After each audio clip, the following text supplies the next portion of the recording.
Thank you very much. I was having a hard time hearing what she was saying, so I hope it was nice. I really want to thank the organizers for inviting me to this conference and for allowing me to present the final keynote. I especially want to thank my hosts, Massimo Scaglione and Luca Barra. They have been wonderful. Every time I needed to go somewhere, there they were to help escort me and so forth. They were fantastic.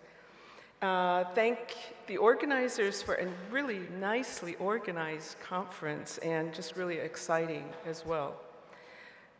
I'm especially impressed at this conference, I think, because there were so many people talking about, and I realized there's so much more work being done now on media industry studies. Once upon a time, going to SCMS, the Cinema Studies, well, it was SCS at the time, as a not so young graduate student, doctoral student, it was really difficult to find any space, any interest at all in media industry, much less political economy, much less the kinds of things that I went on to study, and I was studying at the time. It's really exciting. I sat in so many panels and sessions at this conference that were really excellent in terms of media industries. Also, I like to say that there were so many papers addressing the conference theme.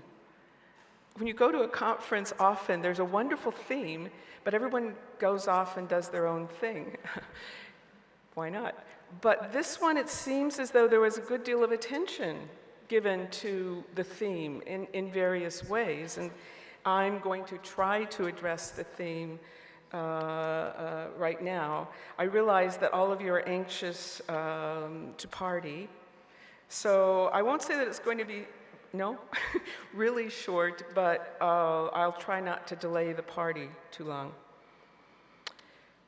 I want to talk about, of course, creative industries a little bit. I thought it would be more of there would be more need to talk about and define creative industries. Well, I don't really think that we need to go on very much longer figuring out what creative industries are. The concept actually developed, let's see if this will work.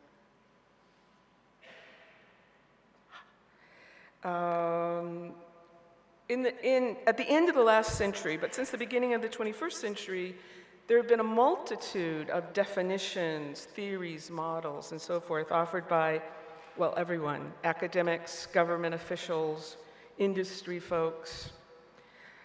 I think that we don't need to spend too much time talking about definitions. The concept is often tied, I'm not sure if it's the very beginning of the discussion of creative industries, but very much often tied to in the United Kingdom to the Blair government in 1997, proposals to revitalize the British economy, focusing on creative industries. It also gained a good deal of popularity, as you, I'm sure, know, after being celebrated in Richard Florida's bestseller, The Creative Class, and I think he's in something like the 10th anniversary edition. And the concept itself has seemed to really spread around the world. Despite all the attention, celebration, euphoria over creative industries, there has been some, but I don't think enough, critical research that considers differences in different locations, issues related to work and labor, and other kinds of issues. And these are just a few of the examples of some of the criticism or critical work directed towards the notion of creative industries. One example, of course, would include the My Creativity Reader. Perhaps some people who have participated in that in Amsterdam are even here, as well as a couple of other selections. As well, others in the cultural community itself have resisted this label in various ways. This is from a blog connected to the Institute of Network Cultures in Amsterdam, which I kind of like. While many have pointed to the increasing significance of creative industries, defining the concept has presented many different problems, just what to include as creative industries. It would take a good deal of time and take time away from our party to sort out all of these discussions and definitions. It would involve quite tedious, I think, discussions of culture, what is art, symbolic meaning, and so forth and so forth and so forth. I'd like to avoid that, but perhaps let others fool with that definitional stuff. Simply, though, to identify a few points that I'd like to, that seem kind of relevant to what I want to talk about. First of all, certainly one definition that has been used often, and I think is kind of the quintessential definition, is the one by the UK Department of Culture and Media and Sport. And I'm citing this specifically because it starts out with the definition that typically, a definition that typical of other definitions includes the notion of individual creativity. I think often the definitions that have been offered include this notion of creativity. In addition, often the definitions and the discussions of creative industries, again, this is from the UK Department of Culture, Media and Sport, often are tied to the economy, to economics.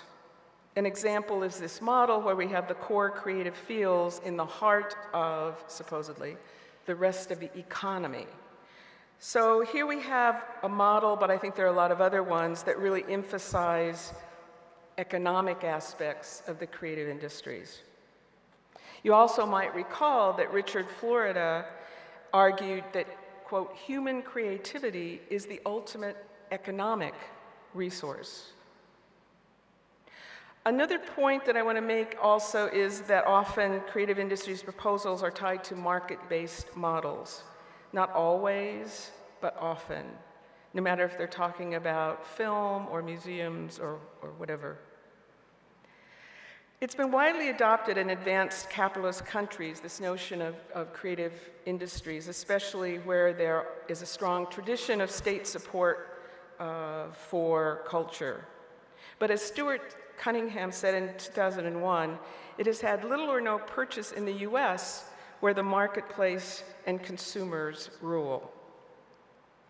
Nevertheless, the concept of creativity still plays, obviously, an important part in US media industries. I want to also then talk about how it has inspired some consideration of this notion of the commodification of culture, of creativity, excuse me. Similar.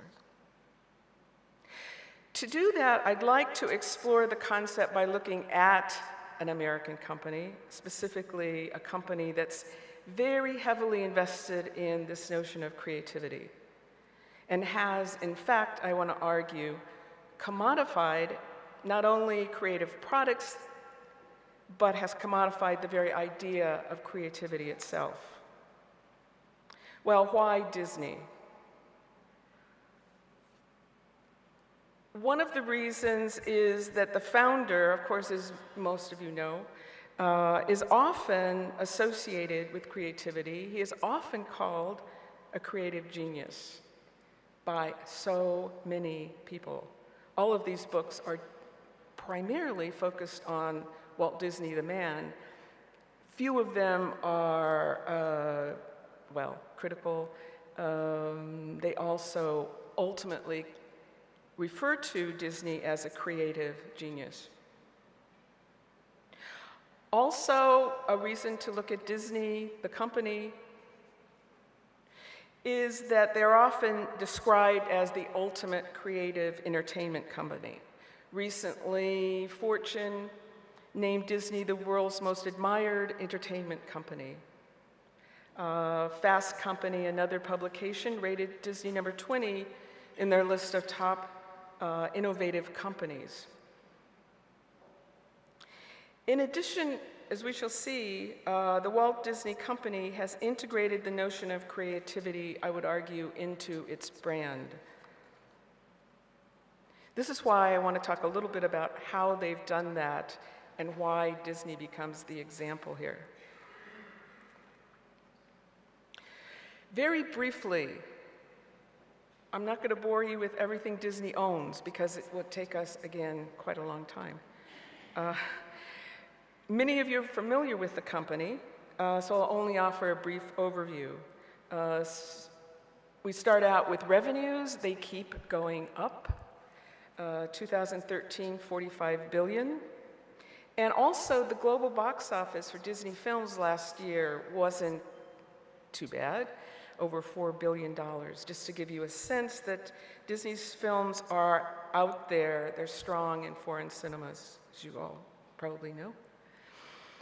The company itself is organized into different segments, and this is a somewhat fuzzy image of those different segments. The media networks at the moment are contributing a hefty share of the revenues. Parks and resorts, of course, are also doing okay. Studio entertainment, consumer products are still there. You're probably familiar with these diversified activities of Disney's: films, television, theme parks, merchandise. I want to just highlight a few recent developments that have, and not go into a lot of detail.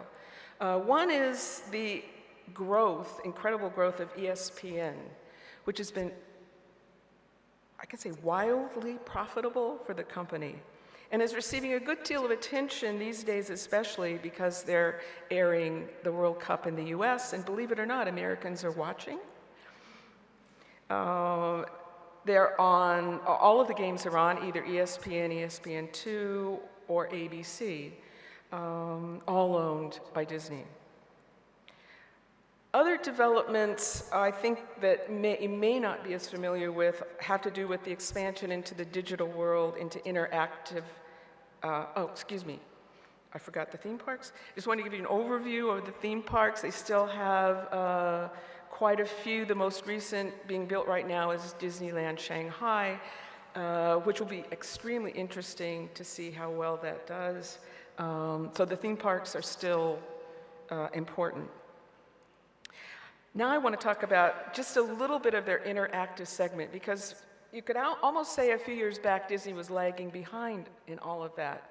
But I think they're moving rather quickly. They have enormous, quite a few online sites, websites, not only their own content, but other companies, other institutions. For some reason, they are in charge of the NBA, National Broadcasting, Basketball Association in the US, and NASCAR. They take care of their websites for some reason. At any rate, they have quite a few websites.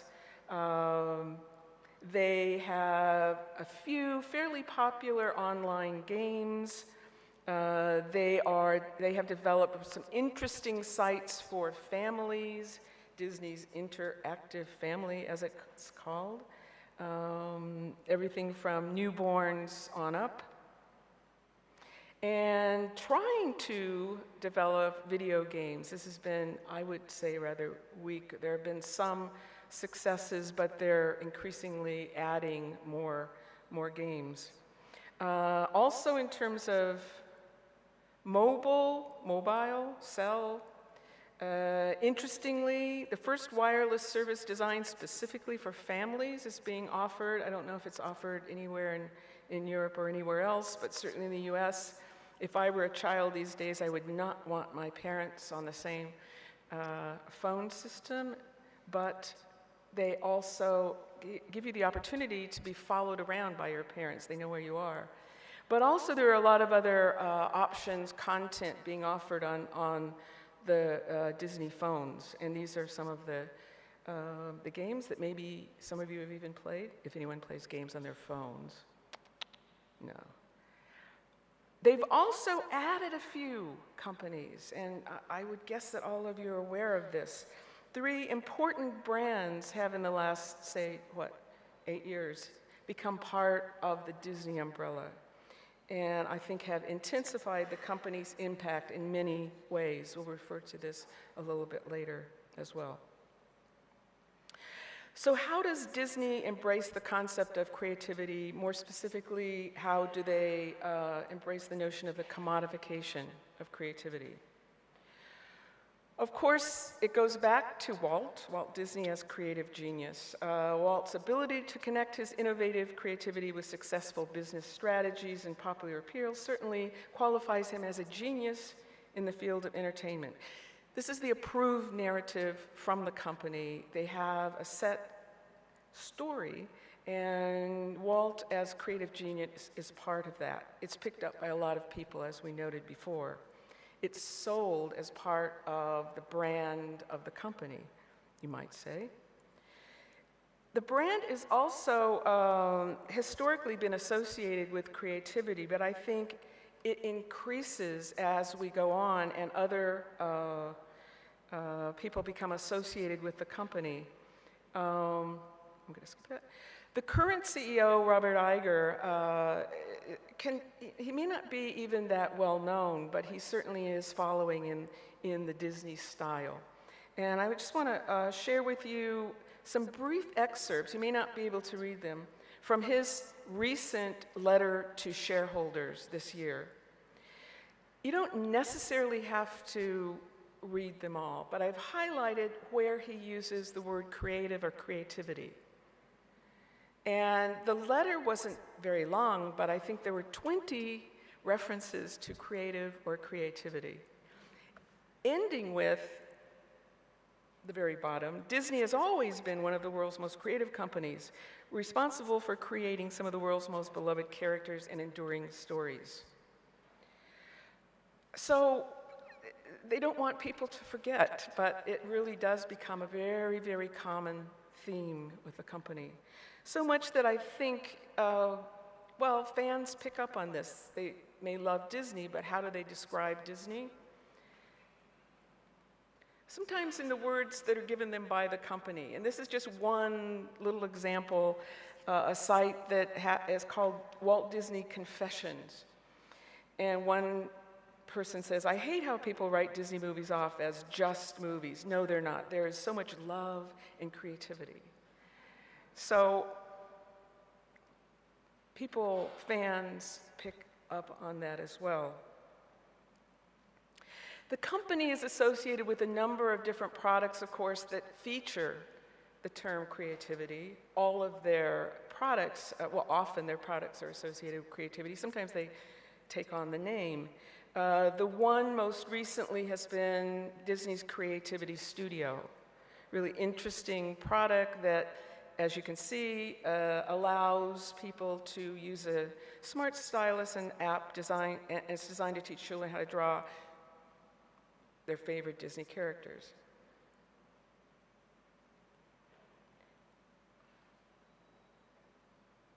Products are not just created, but promoted using the notion of creativity as well. And I'm going to try to play, or have the folks somewhere, wherever they are, play a video. I hope you can understand this fellow. He is the head of merchandising, and I'm supposed to go video.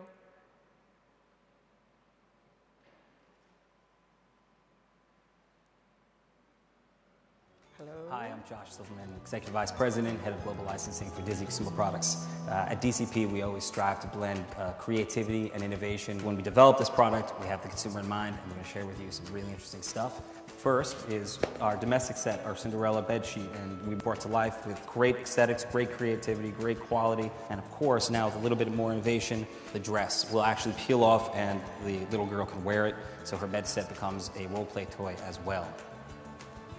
Next, we have our Cars table and chairs, another fantastic item where the child will be sitting doing their homework, watching TV, eating their lunch, has now doubled as a role-play toy for the cars to go down the little holes, and out they come. Also, it comes with great little seats that double as storage cases.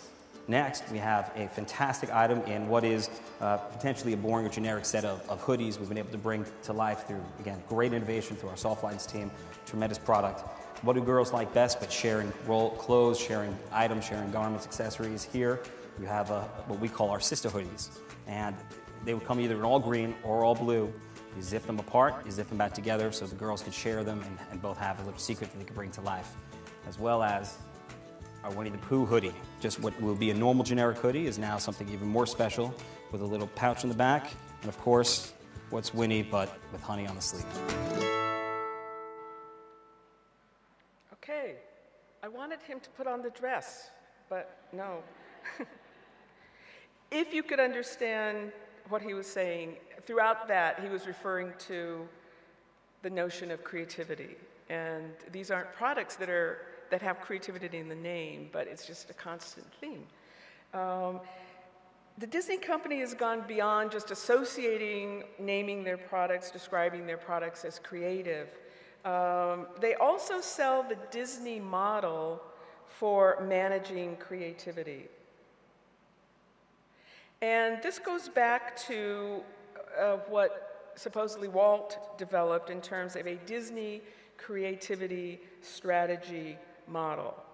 I will not go into it in much depth, but basically it's dreaming up ideas, as you can see, making things happen, and then evaluating, criticizing, critiquing, and so forth. I'm not sure if I can distinguish the looks on this guy's face accordingly, but this model has been picked up, interestingly, by, first of all, lots of people who aren't associated with Disney.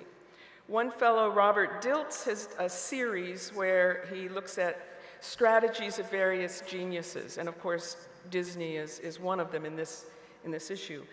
Lots of other folks sell these management strategies and very, very clearly identified the Disney strategy as one that really helps creativity.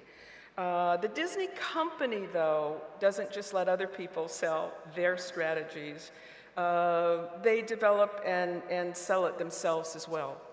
The Disney Institute is the professional development and external training arm of the Walt Disney Company. And this is just a very brief description of it. The company showcases business behind the magic, but also through seminars, workshops, and so forth, teach people the Disney style. And as you can see, there's training, development, different courses, and so forth. Disney's best practices in leadership, culture, customer experience, brand loyalty, and creativity and innovation. You can actually take these courses, come to Walt Disney World, and pay quite a bit of money to sit in on these courses, and then also go to Walt Disney World. And it's one of the ways that, again, Disney sells its strategies in a way. They call this D-Think.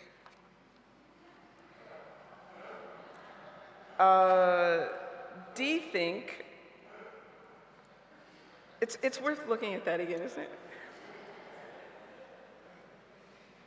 D-Think is to change the way you do business. You have to change the way you think about business. D-Think is the unique approach Disney Institute takes to professional development and corporate problem solving. This approach has paved the way for millions of business professionals to benchmark and adapt the proved techniques that have sustained the success of Disney, the Disney organization, over 85 years.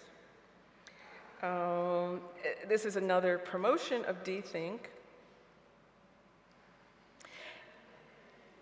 And specifically, it's a little fuzzy, but specifically there are, part of the Institute package includes taking specific courses, as I mentioned. One of them is this creativity and innovation. And I realize this is a very, it's impossible to read this, but the course is founded upon the principles of creativity and innovation that Disney fosters and organizes with its employees. So the point here is that they're packaging and selling creativity. They take it on the road as well. This fellow is in charge of something called Disney Social Media Managing. He is an editor, but he is speaking at something called the Disney Social Media Moms Celebration somewhere in Southern California. They invite mothers that are really into social media. One of them reported on this specific lesson that they received at this Disney event that they paid to go to. Disney is a creative company, it's encouraged, you can read. I don't know who Teddy Ruxpin is, maybe some of you do. But the point here is he's making is that you have to be creative, and you can be creative, just like when you were a kid. They also have a program where they send people into schools to encourage educators in terms of enhancing creativity, and they're called creativity catalysts. And this is another video that we're now ready to watch. Video.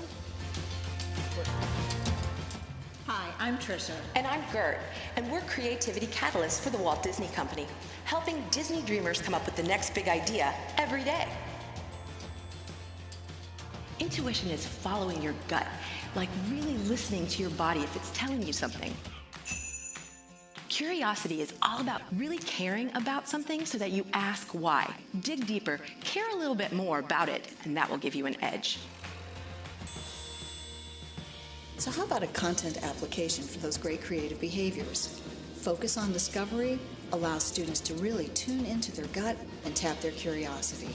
Before you begin any new content area, encourage the students to do some research focusing in on what really interests them about that piece of content. For example, if you're doing a unit on plants, some students might be thinking about poetry, music, or the arts, where plants are represented.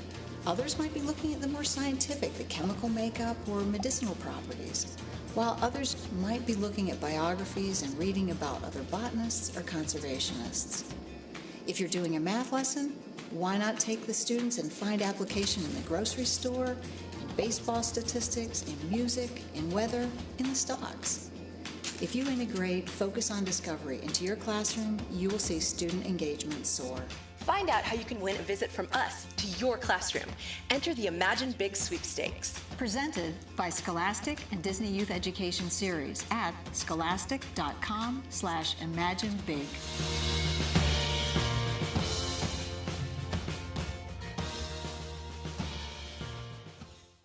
So, maybe some of us need some creative catalysts for our students, or these are creative catalysts go into schools and tell educators how to enhance creativity for their students.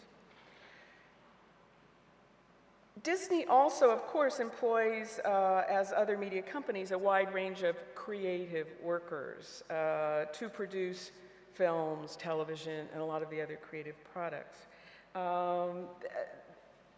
I was not really one of them. I worked at Disney for a while. My secret is out. I wasn't really necessarily a creative worker, but I worked with film editors, so I thought I was kind of a creative. But there's a wide range of creative workers at Disney, and especially some of them are rather special, and I'm sure you know the folks that are called Imagineers. They were designated as such to help combine engineering and creativity. This is especially important for the theme parks, and they still are around. They're kind of the premier creative workers in a way.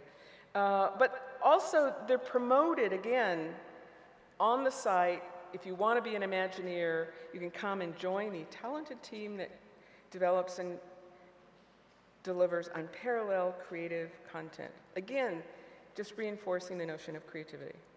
They also, Imagineers, sell their own versions of creativity through their own books often. There are other examples of how Disney sells creativity. There are various programs that involve students, college students and so forth. There are internships. There's a Disney college program. And often They're very competitive to get into, but they entice students to go again, emphasizing the notion of creativity and innovation. Again, we'll just play part of this video. This is an example of one of the Disney student programs. Video?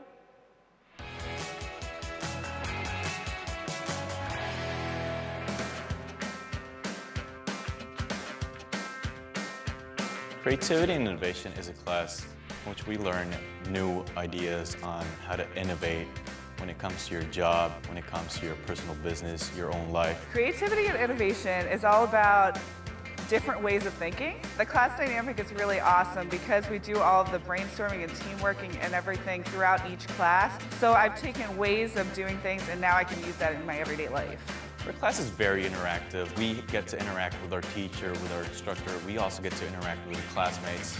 We have group work, so we are always constantly interacting with them. The instructor for the class, you can definitely tell that they know the material very well. They're able to help you out with several different things when you're trying to think creatively. Well, classes I take at the university seem much more serious. Whereas this one, although I'm learning every single time I come to class, it's much more fun, there's more open discussions, and it's just different ways of doing things, which I guess is what creativity and innovation is all about. Today, our instructor wanted us to create a product from scratch. And, It worked. Thank you. Good. So my students don't get this excited for my classes. I don't know about you. These are the various ways that,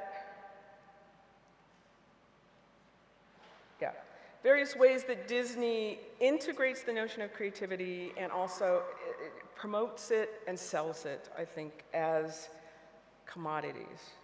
I want to point out, as you might have suspected that I would, some problems, some contradictions. The idea of creativity is clearly commodified by the Disney company beyond just the sale of products and services in the marketplace. But there also may be some problems about the company's claims and their continuous use of the concept of creativity. I'd like to talk a little bit about a few of the contradictions, and I'll try to be brief. The company, of course, embraces this notion of creativity, but it's also known as being often very controlling, very conservative, and very restrictive. I think these are challenges to creativity, and I'd like to talk about them very briefly in these various areas. One is employee relationships, another intellectual property, and the last one, control. Historically, the Disney company has been famous for the control it exerted over its creative labor. I'll only mention two areas in labor, this area, animation production and the theme park employees. Disney built a labor-intensive cell animation factory in the 30s that became a focal point of the company. They trained animators and organized them to try to remove any kind of personal styles they may have. The labor process was subdivided into a kind of an assembly line approach. And some have argued that Disney developed the most rigid model of labor control in animation production. An example examples were the model sheets used to create standardized versions of characters, which this fellow is looking at. Also, Ward Kimball, fairly well-known animator at Disney, created this model sheet, which is an indication, satirizing the model sheets. This is the way that Mickey should not look. So there was a good deal of control over the animators. Of course, moving rather quickly, jumping, to computer animation more recently has been introduced across the industry, offering new systems of production and eliminating jobs.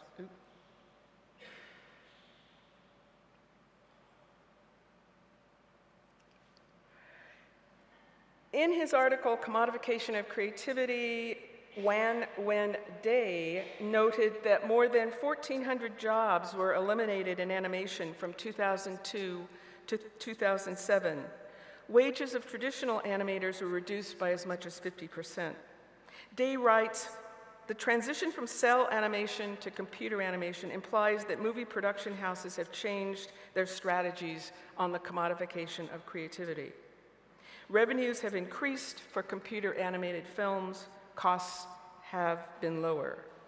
He says, these products created greater exchange values for investors in the creative process, as well as changes in the labor process. A new creative class provides now technical and artistic skills to create commodities. These are Day's words.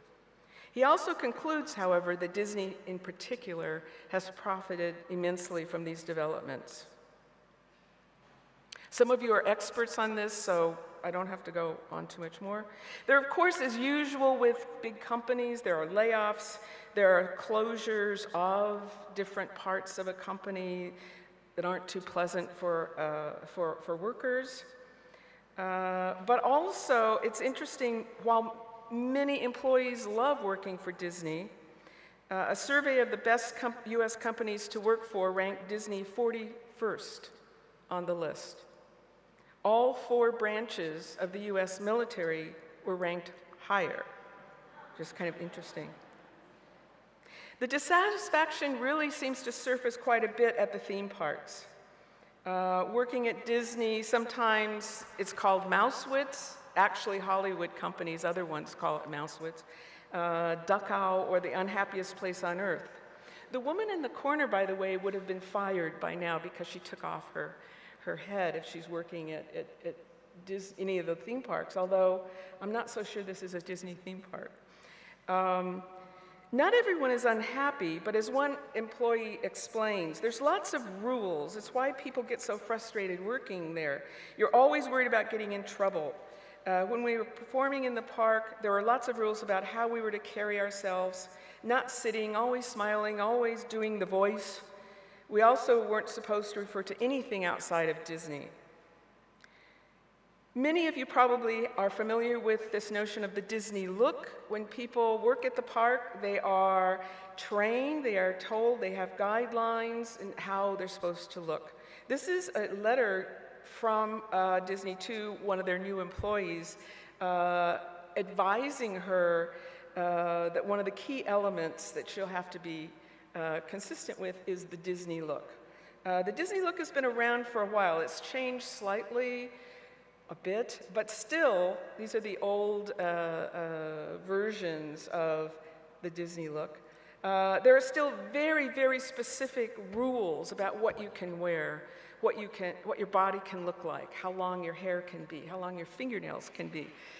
It's extremely rigid as well.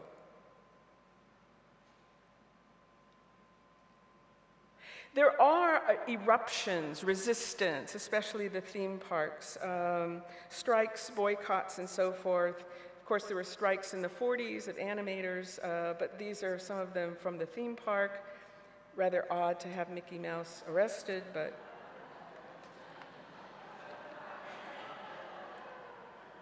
And also, of course, there's working conditions where all of the toys and merchandise, or many of the examples of merchandise, are made in the sweatshops around the world.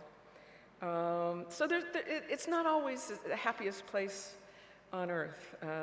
It's not always great working for Disney. Intellectual property, I want to go through rather quickly. Historically, copyright, it's very interesting if we look back historically in the US and elsewhere, it was intended initially to be for a very short time. You received copyright for a very brief, limited period of time. Initially, 14 years with possibilities of a 14-year extension. This goes way back to the Constitution. James Madison and other framers of the Constitution, this is James Madison, argued that in referring to copyrights and patents, perpetual monopolies of every sort are forbidden, including copyrights. Madison argued that even though copyright was a form of monopoly, the benefits outweighed the downsides because it was temporary. He went on to say some other interesting things about monopolies as well. The duration of copyright, however, in the United States has been continually expanded. In 1998, copyright was up for extension. It was going from life of the author plus 50 years to life of the author plus 70 years. This happened to be the same year, by the way, that this mouse, one of the original drawings of Mickey Mouse, meant that the copyright on Mickey Mouse was going to expire. So the Disney company got very, very busy meeting with lots of legislators, donating to lots of legislators' election campaigns, and when it came up for a vote, the Copyright Term Extension Act passed unanimously. The reference here is to the Mickey Mouse curve, the influence of companies like Disney, but specifically Disney, on getting the extension longer and longer. They're working on it now. The current bill that is will have to be decided in 2018. Congress is working on it now, their various committees, but so are the content industry folks. They are working to negotiate a treaty, some of you may be very familiar with this, called the Trans-Pacific Partnership Agreement, which would lock in the US copyright provisions in many different countries. So Disney becomes very, very involved in all of this legislation and influences it because it has to do with their property, that they do not want to go into the public domain. If it did go into the public domain, it would be very interesting because certainly Disney has relied on stories, characters, and so forth that have been in the public domain in the past for their own products. It's not gone unnoticed that the Disney company has profited immensely from the large number of products that they have drawn on public domain stories and so forth. And we don't need to go into that in any more detail. So Disney also is very interested in enforcing copyright, not just influencing the extension of copyright. They, as well as the other major studios, have welcomed the cooperation they are receiving from the US government these days. The photo up here is of a meeting that was announcing in 2010 Homeland Security's participation in raids on 9 different movie sites and further activities to control piracy and protect the movie studio's intellectual property. What's most interesting about that is this press conference announcing this by Homeland Security took place in the Disney studios. They are very, very intimately involved in all of this. Another interesting development is a new area unit at the company. I don't have an image of this, but there's an announcement on the website for students looking for internships at Disney. The position is in the Piracy Management Unit. The Piracy Management team at the Walt Disney Studios manages the global impact of film and television piracy. By addressing it in a holistic manner, Piracy Management Intelligence provides meaningful insights to informing strategies that maximize revenue for the film and television business. If your students are looking for an internship, there you go, Piracy Management. The relationships within Hollywood by Disney are very interesting because it's really known as a very controlling company. They're very, very tough on deals and so forth. They've been known as hard-nosed negotiators, filing suits against copyright and so forth at the drop of a pen. One of the well-known examples was this skit for the Academy Awards. It was in the early 90s, where Rob Lowe dances with Snow White. It's all very nice. It wasn't very good, but the Disney company didn't know about it, and they threatened to sue the Academy. before the rest of the companies left them out of town, basically, saying, what's your problem? But they have a tendency, a knee-jerk reaction to people not checking with them using these characters and so forth. There's also the control that we can observe constantly at the theme parks, not just the employees, but guests as well. A recent newspaper article explained the command center. It sounds very militaristic at the theme parks. The primary goal of the command center is to make guests happier. To increase Disney's revenue of $10.7 billion in the theme park business, Disney needs its current customers to return more often. Giving our guests faster and better access to fun is at the heart of our investment in technology. They also want to make sure that guests stay around. If we can also increase the average number of shop or restaurant visits, that's a huge win for us. They are then very controlling in terms of the way that they influence theme park guests. There's more to that, much more to the notion of control, which I don't have time to go into. It's been argued a few years back that maybe Disney was running out of creativity. Some of their films weren't making it, stodgy, unsuccessful, uncreative. What did the company do? They bought some creativity. Pixar, Marvel, and Lucas, which I've already mentioned. It's possible that these companies may indeed bring new styles of creativity to Disney. As described by the head of Pixar in his new book, and very well developed, by the way, yesterday by Armando Fumagili, who is right there, in his paper yesterday. It was excellent. But I think I probably would not agree. I have my doubts about Pixar actually influencing Disney's notion of creativity. After all, the company is clearly organized to create and sell commodities, creative commodities. It is hard to imagine that that will change. In addition, creativity has become integrated into the Disney brand. And to repeat, the company has commodified this concept. Despite the company's claims, contradictions abound, thus bringing the notion of creativity into question. Questions that perhaps we can continue to discuss at further gatherings like this. Thank you.